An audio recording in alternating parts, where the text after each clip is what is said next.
Hi, ఇందాకే Singeetam cinema చూశాను.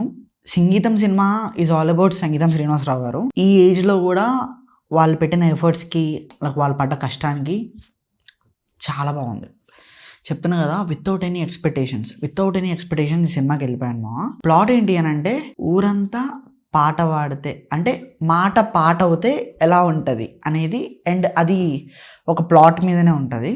అసలు ఏం జరిగింది అనేది మనం మూవీలో చూడాలి. అంటే ఒక మనిషి మాట కోల్పోయి పాటలే పాడుతున్నప్పుడు ఆ పాటలు కూడా ఎంత కష్టంగా ఉంటాయని నేను చూశాను ఈరోజు. జనరల్గా అందరికీ సాంగ్స్ అంటే ఇష్టమే, కానీ వాళ్ళ లైఫ్ మొత్తం సాంగ్సే ఉంటాయని ఎలా ఉంటుంది? ఇలానే ఉంటుంది.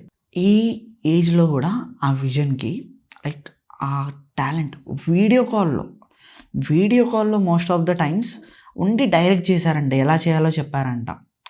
అసలు నేను ఎప్పుడు రేటింగ్స్ లాంటివి ఏమి ఇవ్వను, కానీ ఒకవేళ దీనికి 10 నుండి 10, 20 into 20, 100 out of 100 ఎన్నున్నా కూడా దానికంటే ఒకటి ఎక్కువనే ఇవ్వాలి అని ఉంది తెలుసా, అంత బాగుంది అసలు.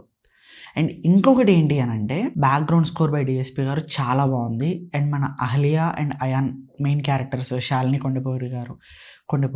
శాలిని గారు సింపుల్గా వాళ్ళు చాలా బాగా చేశారు. And co actors, supporting characters అందరూ, అండ్ స్పెషల్ అపియరెన్స్ క్యారెక్టర్స్ కూడా ఉన్నాయి, వాళ్ళు కూడా చాలా బాగా చేశారు. అందరూ బాగా చేశారు అబ్బా. నేను వీళ్ళు నేను చెప్పట్లేను. మీరు సంగీతం శ్రీనివాసరావు గారి కోసం అయినా సరే సింగీతం సినిమా వెళ్ళి చూడండి, you won't disappoint. I am giving you 100% guarantee. మన దేవి గారు ఎలా అంటే అప్పటికప్పుడు పాటలు రాసేస్తారన్నమాట. అక్కడ ఉండే మాటల్ని బట్టి కూడా పాటలు రాసేస్తారు. మనం ఎప్పటి నుంచో చూసాము, జల్సాలో అయినా సరే, ప్రీ రిలీజ్ ఈవెంట్లలో మీరు కనుక అబ్జర్వ్ చేస్తే అక్కడ జరిగే సినారియోస్ని, అక్కడ జరిగే సిచ్యువేషన్స్ని పట్టుకొని అప్పటికప్పుడు కూడా పాటలు రాసిన రోజులు ఉన్నాయి దేవి గారు. సో అలాంటి పర్సన్ని తీసుకొస్తేనే కదా మాటలు కూడా పాటలు అవుతున్నప్పుడు ఈజీ ఉండేది. నాకు అలా అనిపించింది. పర్ఫెక్ట్ చాయిస్ డిఎస్పి గారు అయితే. అండ్ నాగశ్విన్ గారు ఈజ్ నెక్స్ట్ లెవెల్. అంటే సంగీతం శ్రీనివాసరావు గారు విజన్ని తీసుకొచ్చి నాగశ్విన్ గారు ముందు పెడితే నాగశ్విన్ గారు దగ్గరుండి చూసుకున్నారు. అందుకే ఇలా అయిపోయింది అంతే మూవీ. అండ్ ఈ మూవీ వస్తున్నట్టు కూడా చాలామందికి తెలియదు. చాలామంది సంగీతం అంటే అదేం సినిమా అని అన్నారు, కానీ go and watch, you won't disappoint.